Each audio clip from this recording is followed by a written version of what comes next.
नमस्कार बच्चों, online classes में आपका एक बार फिर से स्वागत है। हमने पिछले इस वीडियोज के अंदर जो हमारी सरयू हिंदी साहित्य की पुस्तक है कक्षा 12 की, उसमें अध्याय नंबर 3 में कुछ पद हमने पढ़े थे। यानी सबसे पहले हमने रहीमदास का व्यक्तित्व, उनका कर्तृत्व यानी उनका साहित्यिक परिचय हमने जाना था। उसके बाद में हमने अगले वीडियो में 4 पदों के बारे में अध्ययन किया, फिर आगे आने वाले 4 पदों के बारे में अध्ययन किया, फिर आगे आने वाले 4 पदों के बारे में क्या किया, अध्ययन किया। इस प्रकार हम रहीमदास के कुल 12 पदों का अध्ययन कर चुके हैं। अब हमारे सिलेबस में जो अंतिम 3 पद दिए गए हैं, 13वां, 14वां और 15वां, इन तीनों पदों के बारे में अध्ययन करते हैं, जिसमें रहीमदास जी वर्णन करते हुए क्या कहना चाहते हैं। तो देखिए, सबसे पहले पद नंबर 13, क्यों यूं रहीम जस होत है, उपकारी के संग बाटन वारे के लगे, जो मेहंदी को रंग। ये 13वां पद है। ये 14वां पद है, बिगड़ी बात बने नहीं, लाख करे किनको, रहीमन फाटे दूध को, मथे न माखन होय। ये 15वां पद है, मथत मथत माखन रहे, दही मही बिलगाय, रहीमन सोई मीत है, भीत परे ठहराय। यानी कि ये 3 अंतिम पद रहीमदास जी के हैं, जिनमें सबसे पहले हम देखते हैं पद नंबर 13। तो देखिए, 13 नंबर अगर पद को देखे तो 13 नंबर पद के अंदर है ना, यूं रहीम जस होत है, उपकारी के संग, यूं रहीम जस होत है, उपकारी के संग, बाटन वारे के लगे, जो मेहंदी को रंग। यूं रहीम जस यानी यश, जस यानी यश, होत है उपकारी यानी परोपकारी, उपकारी परोपकारी, उपकारी यानी परोपकारी के संग, बाटन वारे यानी बांटने से, बाटन वारे यानी बांटने से, बाटन वारे बांटने से, वारे लगे जो मेहंदी को रंग। कि अगर हम किसी परोपकारी व्यक्ति की संगत में जाते हैं, उस परोपकारी व्यक्ति के पास में हम बैठते हैं, तो रहीमदास जी कहते हैं कि उनका जो यश है, उनकी जो संगत है, उनका असर हमारे ऊपर अवश्य पड़ता है। जिस प्रकार हम मेहंदी को पत्थर के टुकड़ों से बांटने के लिए बैठते हैं, तो मेहंदी का रंग है वो अवश्य हमारे हाथों में लग ही जाता है। यानी कि रहीमदास जी क्या कहते हैं, यूं रहीम जस होता है। रहीमदास जी कहते हैं कि जो यश वाले, यशोगान वाले व्यक्ति होते हैं, उपकारी के संग, उस परोपकारी के संगत में जाने पर वह भी यशोगान वाला या यश या पवित्र बने जाता है। बाटन वारे के लगे, जिस प्रकार बांटने से लग जाती है, जो मेहंदी को रंग, जिस प्रकार से मेहंदी को पत्थर के टुकड़ों से बांटने पर जो मेहंदी का रंग है वो हमारे हाथों पर अवश्य लग जाता है, उसी प्रकार से अगर कोई परोपकारी व्यक्ति की संगत में हम जाएंगे तो अवश्य ही उनकी संगत का असर है हमारे ऊपर अवश्य पड़ेगा। यानी कि प्रस्तुत पद्यांश में रहीमदास जी यहाँ वर्णन करते हुए कहते हैं कि जो परोपकारी व्यक्ति होता है, उस परोपकारी व्यक्ति की संगत में जाने पर हमारा भी यश फैलता है। जिस प्रकार से पत्थर के टुकड़े से अपने हाथों से मेहंदी को बांटने पर जो मेहंदी का रंग है वो हमारे हाथों पर अवश्य लग जाता है, उसी प्रकार से परोपकारी व्यक्ति की संगत में जाने पर हमारा भी यश या यशोगान अवश्य फैल जाता है। ये है इनका 13वां पद। इसके बाद में इनका 14वां पद है कि बिगड़ी बात बने नहीं, लाख करे कि कोई, रहीमन फाटे दूध को, मथे न माखन होय।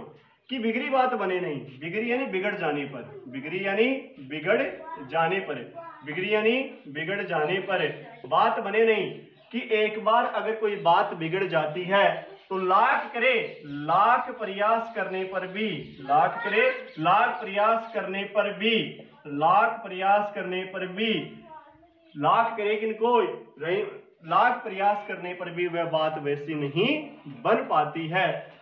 रहीमन फाटे दूध को, जिस प्रकार से रहीमदास जी कहते हैं कि फाटे दूध को यानी फटे हुए दूध को, फाटे दूध को, फटे हुए दूध से, मथे न माखन हो, मथे यानी बिलोना, चाहे आप उसे कितना ही बिलोते रहे, उससे मक्खन कभी नहीं निकाला जा सकता। यानी फटे हुए दूध को आप चाहे कितना ही बिलोते रहो, उससे कभी मक्खन नहीं निकाला जा सकता। कि बिगड़ी बात बने नहीं लाख करे किन कोय, रहीमन फाटे दूध को मथे न माखन होय। प्रस्तुत पद्यांश में कवि रहीमदास जी यहाँ वर्णन करते हुए कहते हैं कि बिगड़ी बात बने नहीं, कि अगर एक बार बात बिगड़ जाती है तो लाख करे किन कोई, लाख प्रयास करने पर भी वह बात वैसी नहीं बन पाती। रहीमन फाटे दूध को, उसी प्रकार से रहीमदास जी कहते हैं जैसे फटे हुए दूध को मथे, चाहे आप कितना ही बिलोते रहो, न माखन होय, उससे कभी मक्खन नहीं निकाला जा सकता। उसी प्रकार जो बात बिगड़ जाए, लाख प्रयास करने पर भी वह बात वैसी नहीं बन पाती है। यानी प्रस्तुत पद्यांश में यहाँ रहीमदास जी वर्णन करते हुए क्या कहते हैं, तो एक बार फिर से देखो कि बिगड़ी बात बने नहीं लाख करे किन कोय, रहीमन फाटे दूध को मथे न माखन होय। प्रस्तुत पद्यांश में यहाँ कवि रहीमदास जी वर्णन करते हुए कहते हैं कि बिगड़ी बात बने नहीं, कि एक बार बात के बिगड़ जाने पर लाख करे किन कोय, लाख प्रयास करने पर भी वह बात वैसी की वैसी नहीं बन पाती है। कि रहीमन बिगड़ी बात बने नहीं लाख करो किनको, रहीमन फाटे दूध को मथे न माखन होय। प्रस्तुत पद्यांश में यहाँ कवि रहीमदास जी वर्णन करते हुए कहते हैं कि बिगड़ी बात बने नहीं, कि बिगड़ी बात बने नहीं लाख करो किनको, रहीमन फाटे दूध को मथे न माखन होय। कि बिगड़ी बात बने नहीं, कि एक बार बात के बिगड़ जाने पर लाख करे किनको, लाख प्रयास करने पर भी वह बात वैसी नहीं बन पाती है। जिस प्रकार से रहीमन फाटे दूध को रहीमदास जी कहते हैं, जिस प्रकार से फटे हुए दूध में से चाहे आप उसे कितना ही बिलोते रहो, उससे कभी मक्खन नहीं निकाला जा सकता है। ये इनका क्या है, दूसरा पद है। इसके बाद में इनका अंतिम जो 15वां पद है वो है मथत मथत माखन रहे दही मही बिलगाय, रहीमन सोई मीत है भीत परे टहराय। अब देखो यहाँ पर मथत मथत माखन रहे, मथत यानी बिलोने से, बार बार बिलोने से, बार बार बिलोने से माखन रहे, वो मक्खन रह जाता है। कहाँ, किसमें, दही, बिलगाय, मही, दही के अंदर, उसमें बिलगाय यानी ठहरना, बिलगाय यानी ठहरना, यानी कि रहीमन सोई मीत है बीत परे ठहराय। रहीमन दास जी कहते हैं सोई मीत वही सच्चा मित्र होता है जो बीत यानी कष्ट के समय परे ठहराए, जो स्थित होता है या स्थिर रहता है, जो क्या रहता है, स्थिर रहता है। यानी कि मथत मथत माखन रहे दही मही बिलगाय, रहीमन सोई मीत है भीत परे ठहराय। प्रस्तुत पद्यांश में कवि रहीमदास जी यहाँ वर्णन करते हुए कहते हैं कि मथत मथत माखन रहे, चाहे आप मक्खन को बार बार कितना ही बिलोते रहो, दही मही बिलगाई, यानी कि उस दही से छाछ, दही से छाछ तो बन जाती है लेकिन उससे मट्ठा मक्खन कभी अलग नहीं होता है। उसी प्रकार रहीमन सोई मीत, रहीमदास जी कहते हैं कि वही सच्चा मित्र है जो भीत परे ठहराए, जो हमेशा कष्ट के समय क्या देता है, साथ देता है, जो हमेशा कष्ट के समय क्या देता है, साथ देता है, और हमेशा कष्ट के समय या विपदा के समय हमेशा स्थिर रहता है, वही क्या है, सच्चा मित्र है। यानी मथत मथत माखन रहे दही मही बिलगाय, रहीमन सोई मीत है भीत परे ठहराय। प्रस्तुत पद्यांश में कवि रहीमदास जी यहाँ वर्णन करते हुए कहते हैं कि चाहे आप मक्खन को मथत मथत बार बार बिलोने से दही मही बिलगाय, यानी कि दही और छाछ अलग अलग हो जाते हैं, दही से छाछ बन जाती है, लेकिन मही ठहराए यानी जो मक्खन होता है वो उसी में ठहर जाता है। उसी प्रकार रहीमदास जी कहते हैं जो सच्चा मित्र होता है वो कष्ट या विपदा के समय हमेशा स्थिर रहता है, हमेशा वो विपदा के समय अपने सच्चे मित्र का क्या देता है, साथ देता है। इस प्रकार से हमने यहाँ 13वें पद में पढ़ा कि परोपकारी व्यक्ति की हमेशा संगत में रहना चाहिए, क्योंकि जिस प्रकार से मेहंदी का रंग हमारे हाथों में लग जाता है उसी प्रकार परोपकारी व्यक्ति की संगत में जाने पर हमारा यश फैलता है।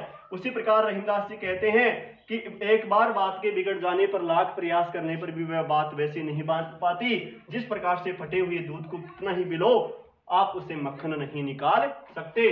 और अंत में कहा कि चाहे मक्खन को हम अगर बार बार बिलोते रहते हैं तो उससे मक्खन उस दही और दही से है वो छाछ बन जाती है, लेकिन दही और छाछ में से उसमें मक्खन कभी अलग नहीं होता है। उसी प्रकार से जो सच्चा मित्र होता है चाहे उसके जीवन में कितना ही कष्ट क्यों ना आए, हमेशा उसकी सच्ची मित्रता ऐसी की ऐसी स्थिर बनी हुई रहती है। इस प्रकार से ये 3 पद हैं। इस प्रकार से हमारे सिलेबस में कुल हमारी पुस्तक रहीमदास की जी, हमारी पुस्तक जो सरयू है, इसमें रहीमदास जी के कुल 15 पद हमारे सिलेबस में दिए गए हैं। इस प्रकार से हमने सारे पदों का क्या किया, अध्ययन किया।